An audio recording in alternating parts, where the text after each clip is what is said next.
Yep, over here. I'm not sure. I think my husband may consider it infidelity for me to be here this morning at the conference. I have to check with him when I get home. But from a public policy point of view, my understanding of marriage contract was that it was more contractual to bring together what a man's daughter would bring into the marriage with what would go to another man, and that the reason government was in marriage was for the contractual passing of property from one generation to another, from one family to another, including the daughter, and then eventually just the dowry that came with. And in those marriages, my understanding is there's not a demand that they procreate and have other children. It was a contract to bring the property together. And I didn't hear you mention that at all. And I'm curious about that. Sure. So in the American context, that's not what marriage policy is about. So I didn't mention it because I don't actually think that's what the purpose of marriage is for, what the public policy purpose is for. It's true that in some societies in which you did have a strong emphasis on patriarchy and you had a strong emphasis on dowries and the joining of families, that marriage played that function. In our society, it largely hasn't. And I was talking about American marriage policy and why is the American state, both federal and the 50 states, in the marriage business. And it has much more to do with forming a stable community in which orderly procreation can take place. And that we know that the requirement of the marriage? No, so no. That's a good follow-up. No one has ever insisted that couples have to have children to be married. It's not that every marriage has a child. It's that every child has a mom and a dad, and that marriage tries to maximize the likelihood that that child will be raised by their mom and dad. And so the way that this works is that, one, it holds up an ideal that you should get married before you have kids in the first place. Second, you should stay married so that your kids have a mother and a father. That's what the state's trying to do with marriage. And so it's true that some marriages won't procreate, they won't have children. That does nothing to take away from the policy purpose of marriage, especially if even the infertile couple remains faithful to each other. It's very rare that we have infertility with both spouses. So let's say it's the wife who is infertile, but the husband remains faithful to her. He's not now creating fatherless kids in fragmented families with some other woman. So even in the case of the childless marriage, the public policy purpose of marriage is still being served by having that couple live out the truth about marriage. We'll go this way. So I recognize that this might, hopefully this doesn't detract from your message and what you were saying to us and everything that you taught us, but I hope you might be able to address, you talked about how a father figure might be absent and a father figure is there, but I was wondering if you could comment a little bit about what if it was a negative father figure and how that might affect children, and how might, I realize that the government might not be important in this sort of decision, how this might actually help the situation, make it more positive. But maybe you could just talk about that. Sure. Sort of. Yeah, so the social science evidence that I cited wouldn't rule out the possibility or even the likelihood that bad parenting would have bad results for children. So a bad father figure, a father who abuses his wife, a father who abuses his children, that won't be good for that family. So to a certain extent, when I'm talking about marriage in the first part of the talk, in the philosophical part of the talk, it's to say that we're encouraging good behavior. I mean, so obviously if the spouses aren't actually loving each other, if they aren't loving their kids, if they're abusing one another or the children, then marriage isn't going to have some of the benefits that it could. But even that said, when the social scientists do this, and they control for various factors, they'll control for income, they'll control for education, but even with the handful of fathers who aren't good fathers, we still see that marriage has these benefits on average and for the most part. But that's not to deny that any given marriage, any given father, might actually be doing grave harm both to his spouse and to his children simply by not loving. And I think that gets to Professor Budiszewski's part, that marriage ultimately, it's a comprehensive union of love. And so if you're not living that part out, you won't necessarily get some of the benefits of marriage. Yep. Okay. Hello, I'm David. And I guess one of my questions was, it seemed that the crux of your argument about why the state's interested in marriage is that because children deserve both a mother and a father, and that this is the ideal. And I guess my question is, do we have any scientific evidence about that? You brought up about parents without, or families without a father. But that could just as easily be explained by just the lack of two loving adults being together. Yeah, that's a great question. So let me say a couple of words in response. We now have about 40 or 50 years of robust social science showing the importance of a married mother and father for children. And what this 40 or 50-year tradition of social science has looked at is they compared the married biological mother-father intact family to several alternatives, including single parenting, including cohabitation, including divorce, and including divorce with remarriage. And only recently have they started looking at same-sex couples. So let me first speak just to those first alternatives that we have about 40 or 50 years of robust social science on. So this is the married, intact, biological mother-father family compared to single parenting, divorce, divorce and remarriage, and cohabitation. On more or less every factor that they could measure, the child in the married, biological mother-father family has an advantage over a child in any of the alternatives, over and over and over again, with large, random, representative samples that were also longitudinal, so they tracked the same child throughout time.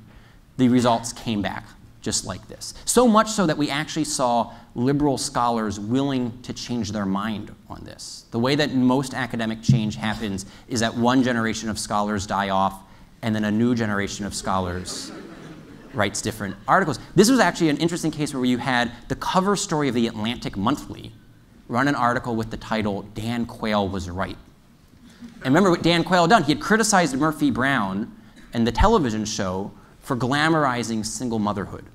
And he said, we shouldn't be sending that message because while it might be the case that Murphy Brown can be successful at this, because she's a business elite, she was an anchor of a news program, and she had the financial resources to pick up the pieces herself of not having a husband or a father for her child, that if we sent this message for most Americans who don't have the luxury of money, we're setting them up for a much more challenging road in life. And he was vastly criticized for this. But then over time, as more and more of the social scientists looked at the data, they were like, wow, divorce has not been good for children. It's not been good for mothers. Cohabitation is not good for children or mothers because the man in that, it's a revolving door. He never actually commits. Even divorce and remarriage has no difference compared to just divorce. So that gets to your question about, is it the two incomes or the two people there? Even when you get the second income back in the family through divorce and remarriage, it doesn't seem to make a difference. And so then the question is, why? And so one of the things that this social scientist saw is that there are three mechanisms that seem to explain why marriage matters. It's biology, it's gender, and it's stability. And so having a biological connection with both parents to the child seems to make a difference. And this is the case because even when they look at adoption of infants, at birth, still seems to be a difference between a child being raised by their biological mother and father and then being raised by someone that's not biologically related. And they're not entirely sure of all of the reasons why.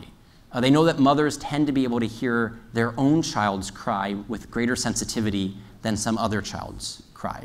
And so they don't know if it's because 9 months in the womb or because the genetics of it is that the baby's vocal cords resonate better with the mother's ear, how it works, but they know that biological connection matters. They also know that for daughters, puberty is delayed on average by about a year by having their biological father in the house than by having a biologically unrelated male in the house. It has something to do with the pheromones that are sent. Brad Wilcox has published on some of this. And this is something that social biologists are starting to look at. What are the biological explanations for this? But we know that biology matters. We then know that gender matters. And this gets to the quote that I had read you from David Popenoe, that having both a mother and a father in the household matters because mothers and fathers interact with children in distinct and complementary ways. And then we know that stability matters, and that this is why cohabitation and divorce in particular produce poor outcomes for children, because they are unstable relationships, and for each transition that a child goes through, it can produce poorer outcomes, because each one of those transitions is internalized much more intensely by the child than by the adults. And we know that divorce can be traumatic for the adults, all the more so for the children. So that was more or less a consensus of social science up until about a decade ago. And then we got a series of social science studies that claimed that there were no differences with same-sex parenting and with married moms and dads. And this was interesting because it actually showed that lesbians were the best parents of all, and that a relationship with two mothers raising a child produced outcomes for children that were even better than children who were being raised by their mothers and fathers. And so this set off alarm bells for some social scientists. They said this doesn't pass the sniff test, that a child who grows up in a divorced but remarried home with a mom and a dad doesn't turn out well, but a child growing up with two moms is the same, even a little bit better. So absentee dads matter for the single mother, matter for the divorced, matter for the, don't matter for the lesbian family. They said something doesn't seem to be up with this. So they looked into these studies, and not a single one of them used large or even random samples. And so if you don't have a random sample to begin with, you can draw exactly nothing as a conclusion about the population as a whole. Only from a sample that's representative of a population can you make conclusions about the population. The methodology of most of these studies was something known as snowball sampling. They would hang up signs in bookstores or coffee shops saying, we're conducting a study on same-sex parenting, call this number if you want to participate. And so for one of the studies, when the scholar went through and he just looked at the 44 studies that the American Psychological Association had relied on when they issued a statement saying there's no difference between same-sex parenting and married parenting, he said one of these samples, it was all upper middle-class women living in San Francisco and New York City. You know, double income, double college degrees, living in elite urban areas. From that sample, you can't draw any conclusion about a population as a whole. This is why having representative samples and then controlling for income and education and occupation matters for that 40 to 50 year consensus of social science. So then I'll say that we've now had 3 studies that have used large random representative samples. 2 of those came to the conclusion that there are differences. One was Doug Allen's study using the Canadian census data, and Canada back in 1997 started giving all of the same legal benefits to same-sex couples, and in 2005 actually had same-sex marriage. And he saw that he just measured one outcome in particular, and it was educational achievement, and that children who were raised by parents in same-sex relationships had a significant underperformance. And he saw that it mattered whether it was a boy or a girl, and whether they were in a same-sex lesbian or a same-sex male relationship. He saw that gender mattered even here, that the lesbian relationship and the gay relationship have different outcomes for boys and for girls. Excuse me, will you be taking further questions? Can you not interrupt me while I'm answering that question? I'm going to finish this question, and then we're going to get to other questions. Thank you. And we have time.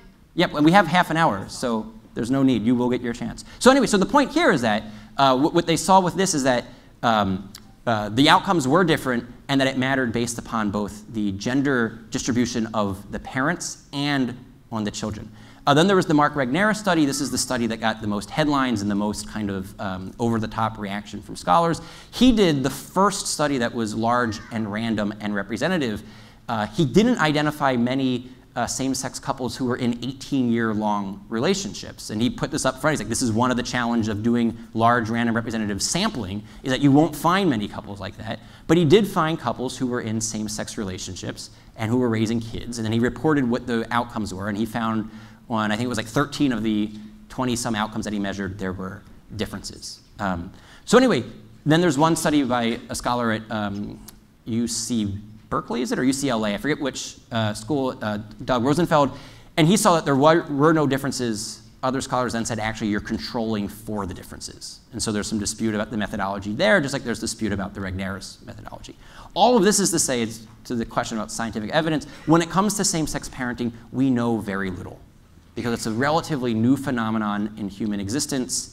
But there's very little reason to think that the same-sex parenting relationship wouldn't follow the general pattern of what we know from 50 years of good, robust social science, that biology matters, gender matters, and stability matters. It looks like you got up to the mic, so you probably want to ask a follow-up. Yeah. Well, I guess when you're talking about, I mean, I guess you brought up several other instances with like the divorced parent who gets remarried, cohabitation, but it seems that if two men or two women who are married and love each other faithfully, they have something that those other things lack, and that maybe that's the thing. And yep. Yeah, so I mean that's a possibility. So it could be the case that The reason that cohabitation and divorce and remarriage have these poor outcomes is because they're not stable, but that same-sex relationships, if they were stable, wouldn't have those problems. I'm open to that being a possibility. It still seems that wouldn't address the biological connection or the gender connection. But there are preliminary reasons to be skeptical about that. So what we know right now is that lesbian relationships are the most unstable of all. And it has nothing to do with homosexuality, it just has to do with gender distribution again. Women initiate 2/3 to 3/4 of all divorces in America. And so when you have a double female relationship, it tends to be the least long-lived, not because of homosexuality, but just because of two women. And one way to illustrate this is, when was the last time that you heard a guy say, "My emotional needs weren't being met, so I broke up with her"? That's not a typical male response. And so when you have the double female relationship, this can explain why when the social scientists look at gay male relationship, lesbian female relationships, and then male female relationships, why it is that the lesbian relationships tends to be the shortest, because both participants have a very high threshold for emotional satisfaction, and it's hard to meet that. So they tend to be the shortest lived. The gay male relationships tend to be the most open. And it has nothing to do, again, with homosexuality, it has to do with men. Men tend to be the most promiscuous, and so when you have a double male relationship, you tend to get the most sexual openness, neither of which suggests that the relationships are inherently very stable. So that's why I think we even have reason to be skeptical about the stability, but I'm open to seeing what happens. But I do think we have good reason to be skeptical, and the preliminary science is supporting these conclusions. It's supporting which conclusions? So I think the Doug Allen study in Canada and the Mark Regnera study here in America are completely in keeping with the 40-year tradition. So once we had studies that were using large random representative sampling, those conclusions were perfectly in keeping with the previous 40 years, unlike the small, convenient snowball sampling that actually came to the conclusion that lesbians' relationships produced the best outcomes. And the other thing odd about that is that we know absolutely nothing about intentional motherless child rearing. We don't have a single study of same-sex gay parenting. Whenever we hear about single parenthood, it's always single mothers. Whenever we hear about same-sex parenting, it's always lesbian relationships. So we don't know that much scientifically about single father parenting or a gay male parenting. I'm going to go to this way so we can get to your question. Thank you for your talk, Ryan. Often I hear the argument about interracial marriage brought up, saying that these same exact arguments were made, saying interracial marriage is dangerous for the children, for society. So how do you suggest we best show that there really isn't a comparison between the same-sex gender and interracial marriages? Great question, and I'm wondering if someone put you up to this, because just yesterday I published a paper on this question. So if you want, you can Google my name. It's a 5,000-word paper just on the history of bans on interracial marriage and why they have nothing in similarity, either historically, philosophically, or theologically, with the near human universal view that marriage is a male-female relationship. And so the title of that paper was something like Marriage, Reason, and Religious Liberty, Much Ado About Sex, Nothing to Do with Race. And so here's the summary of what I found when I was researching this. The US colonies, Maryland in particular, was the first political community in history to ever ban interracial marriage. And the reason it did so had nothing to do with marriage. It only had to do with racism and perpetuating the wicked regime of race-based slavery. So in America, we had slavery. It was based, classified on race. And in order to perpetuate a class of human beings that were being subjugated as slaves, you had to keep the races apart. And so they redefined marriage to make it based on race in a way that marriage had never been understood to be, precisely so that they could avoid the creation of interracial children that would then make a race-based slavery more difficult. When slavery was finally abolished, we then perpetuated this with our Jim Crow system. We also had bans on miscegenation, bans on interracial dating, interracial marriage, again, trying to support a wicked regime of white supremacy. None of this had anything to do with marriage, though.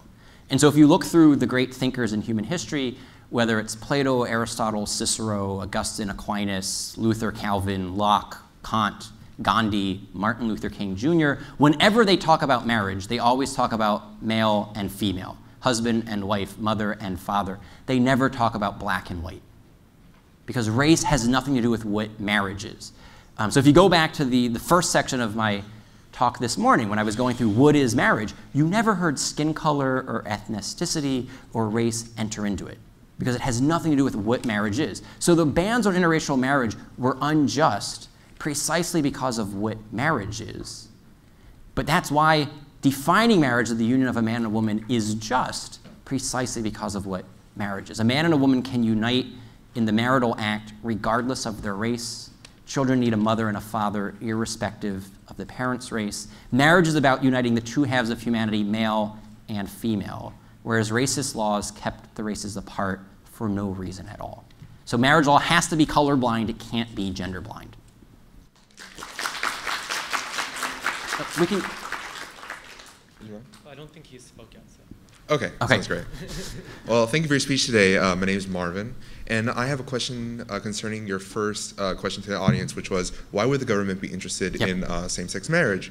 And one of the things you keep mentioning is that this notion that, well, in the beginning that you mentioned was like the most marriage by colloquial stance right now is that it's the most important person relationship, right? And the priority is on the activities of adults and not on children. However, this, and it doesn't like differentiate between companionship. However, I think that marriage very much does differentiate from companionship in that even though you deny that it had to do with like a dowry or other things like that, there's this very much like contractual obligation to another person in this permanence of marriage. And one of the many reasons that people do get married because they say to each other that they're going to be together for life, right? And this goes, and it goes beyond the like notion of child rearing when it goes to like tax rights, it goes to medical rights, like you know, next of kin, and it does have to do with who's going to inherit my like property, and also when we go in together to buy a house or any property that we do own, you know, there's a whole bunch of entanglement that comes together from a permanent relationship, and thus when you go into marriage, you go into these laws that protect you and serve you as somebody who's going through life as a permanent couple. And how that would benefit the government is that it creates like a system in which people are encouraged to live together to become more economically viable. When you have two incomes, right? You have more. You put more into society. You have more ability to like put into your job and all kinds of things. And also, so what's the, so the what's question the is yeah. the question is. So you actually asked us the question to give you some. But the question that I asked you is, explain to me that basic argument you just gave. Why does it have to be only between two people in a sexually exclusive relationship and only in a permanent relationship? Because you could get the economies of scales for the 5-year commitment. Right. So I mean, I could have a contract from the government in which we pledge to be with each other, just the two of us and exclusively, but for 5 years, and we can get many of the same economic benefits that you talked about, and we could co-inherit property, and we could visit each other in the hospital. So the question that I asked was, explain to me why it would be a union of two and only two in an exclusive union and a permanent communion that the government cares about once you get rid of the male-female aspect. Okay. And so I haven't heard that yet. Yeah, no, you haven't. Yeah. And actually, my question is more of a, I actually have a response in this that like, you asked why the government would be interested in having marriage between same-sex couple, and just give you those arguments for that, not necessarily why it can't be a throuple or why it can't be, you know, monogamish and things like that. I don't really have an answer for that, but I do have an answer. I mean, it seems to me that you're saying that the government has an interest in contract law. Yeah, it does. And contracts can come in as many different sizes and shapes as consent comes in. Mm-hmm. So it sounds to me like you're actually arguing for the abolishment of marriage.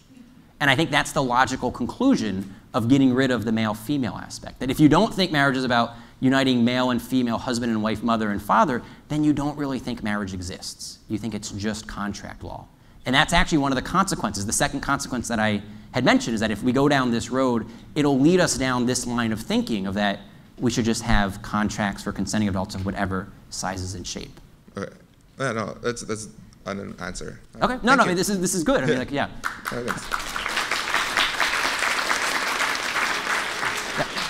So my question, I guess it's pretty timely because April 15th is just around the corner. So my question is really about the government's interest in taxes and, the government's interest in marriage, which I think the government's pretty interested in taxes. If I'm wrong, please correct me. They're too interested in taxes. That's the problem. I agree. So my question is, why should I not have the right to file a joint tax return? Why should I pay more taxes than a straight couple simply because I'm a minority? How is that not discrimination? Sure. And that's a fair question. What if we were to say, why should I not be able to file a joint tax return just because I'm in a throuple or a quartet? I mean, so it seems to me what you're suggesting is that we just shouldn't have the tax code recognize marriage. No. All right, so then you think that we should have same-sex marriage for same-sex couples, but would you also extend marriage equality rights to the throuple? So my question really is, why should I, as a gay man, be denied the same right to file a joint tax return with my potential husband that a straight couple And has? I want to play out what principle you're acting on, because I would hope that you're not just doing special pleading, that you want protection for your rights but not for all Americans' rights. So I would hope that you wouldn't be saying that you want special tax treatment but I don't care about the throuples. So I want to see what principle you're acting on. And does the principle that you're hoping to vindicate to protect your rights also extend to protect the rights of the throuple?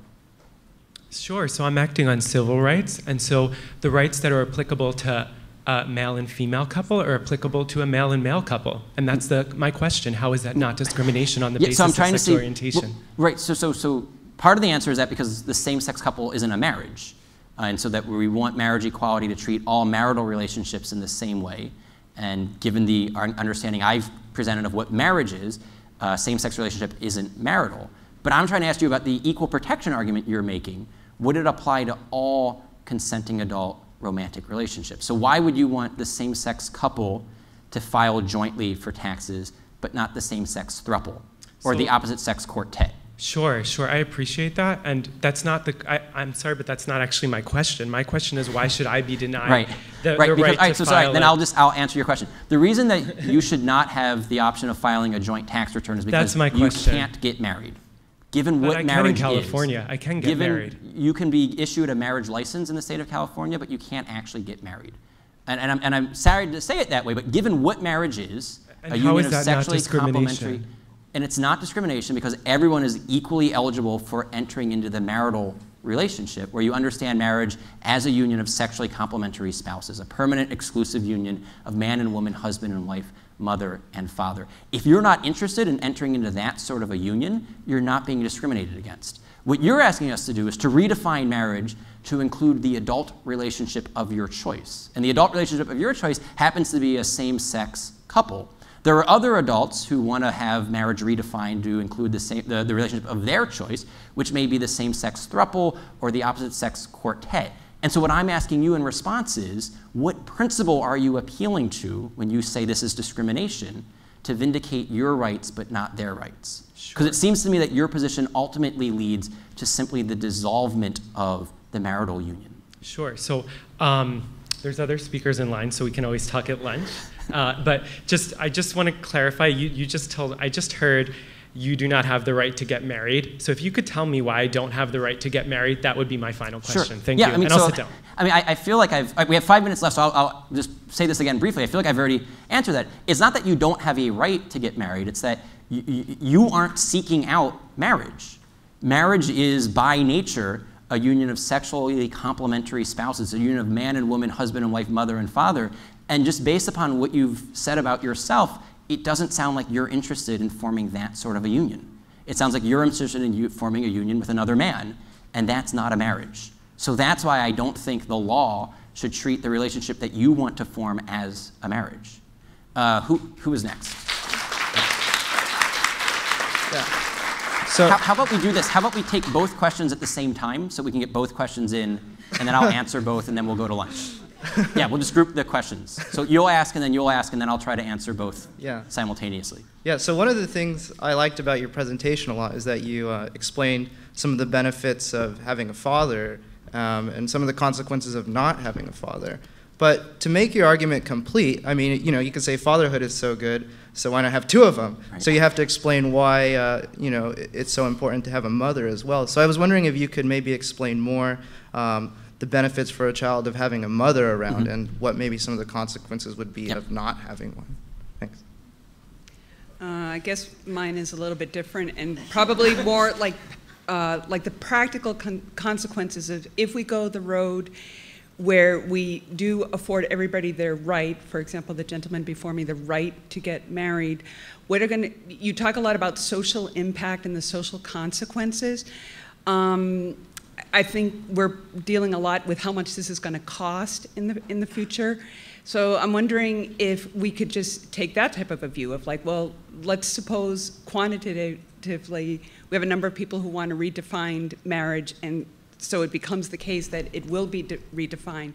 How would we adjust? How do we adjust and prepare and solve the problems that maybe people can't agree what the cause of the problem is, but it needs to be solved. So children who need parenting. Yeah, both questions, great. We don't know as much from kind of a robust social science perspective about mothering, partly because we don't have very many instances of children growing up without mothers. So what I mentioned earlier is that whenever a child is born, a mother is close by, and that most of the instances of single parenting are actually single mothering. So we know much more about what it's like to grow up without a father, because unfortunately there are a huge portion of the American population in that situation. And so the scientists have been able to study that particular situation with greater delicacy than mothering. But we know that on average mothers tend to be the more nurturing, the more compassionate, the more supportive. We can know biological things. Only mothers are the ones who can nurse a child. So far men can't. But there was an earlier question about nanotechnology and what we're going to do. And so who knows? But I mean, so far there are biological differences in which the mother, one, will be more likely to be nursing the child, but also she tends to be the more nurturing of the two. So if you are looking at this, what would happen if you grew up without a mother, maybe you would have all of the problems of typical male misbehavior just compounded on each other. You'd be more of an insensitive jerk because you didn't have your mother softening you. That's what happened to me. I don't have any sisters. I only have brothers. And I think it's the same. Actually, I think siblings have a huge impact on us as we grow up. For the other question, I'll answer this in two ways. One is that I think to a certain extent, whatever happens in law and policy, we as free citizens will always be capable of living out the truth about marriage in our own lives. And so I think to a certain extent, the best defense of marriage are healthy, happy marriages. And the best way of protecting the rights of children is by being a good parent, a good mother, or a good father to your own children, and helping your own children grow up to be good spouses to their husband or wife and good parents to their children. And so in this sense, no matter how the law defines marriages, our individual communities, whether it's a religious community, educational community, a civic society, whatever sort, can be encouraging men and women to commit to each other permanently and exclusively and to raise their kids. So marriage prep programs at churches, pre-Cana programs, marriage saver programs, there is a host of opportunities for us to get involved to try to recreate a marriage culture. And on a college campus, I actually think it's something like the Anscombe Society that's taking a lead in doing that here at Stanford.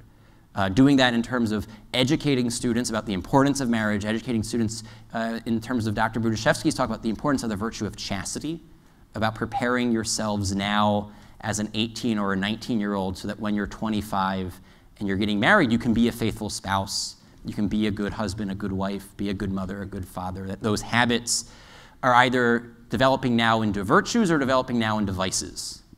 So I think the work that Judy and Irene and other students are doing here at Stanford is one way in which we can do that. The last thing I'll say is, if we get a string of bad court rulings, if the law and the politics go against us, I think here we just take a lesson from the pro-life movement. In 1973, February of 1973, a month after the Roe v. Wade decision, it would have been easy for students at a place like Stanford to say, well, we've lost, let's just give up. But they didn't. And so Professor Bryson was one of the pro-life leaders here, probably, 20 years after that, leading the pro-life movement here. But there have been pro-life leaders for the past 40 years who have refused to accept Roe v. Wade as the truth about the Constitution when it comes to unborn children, or the truth about unborn children. And so for 40 years, we've had philosophers and embryologists and biologists and lawyers making intellectual arguments, vindicating the rights of the unborn. We've had statesmen like Henry Hyde and Ronald Reagan and Ed Meese crafting the public policy and the legal policies. We've had advocacy groups like Silent No More and Susan B. Anthony List and Americans United for Life and National Right to Life. And we've had crisis pregnancy centers all across the nation doing everything they can in different ways and forms, artistically, culturally, intellectually, legally, bearing witness to the truth of life. And at 1973, public opinion was rapidly shifting against pro-lifers. At one point, it was 67% pro-choice, 33% pro-life. You had all of the elites saying that pro-lifers were on the wrong side of history, and you had politicians who were pro-life initially, people like Ted Kennedy and Bill Clinton and Al Gore and Jesse Jackson, evolved to become pro-choice. But over the past 40 years, all of that work that has been done with the pro-life movement, your generation's now more pro-life than your parents' generation. And a majority of Americans now support the right to life for the unborn. And so the same thing that happened 40 years ago with the right to life movement would need to happen politically on the marriage issue. And so it's that twin factor of cultural efforts and political efforts. That's what we have to do on the marriage issue. Thank you.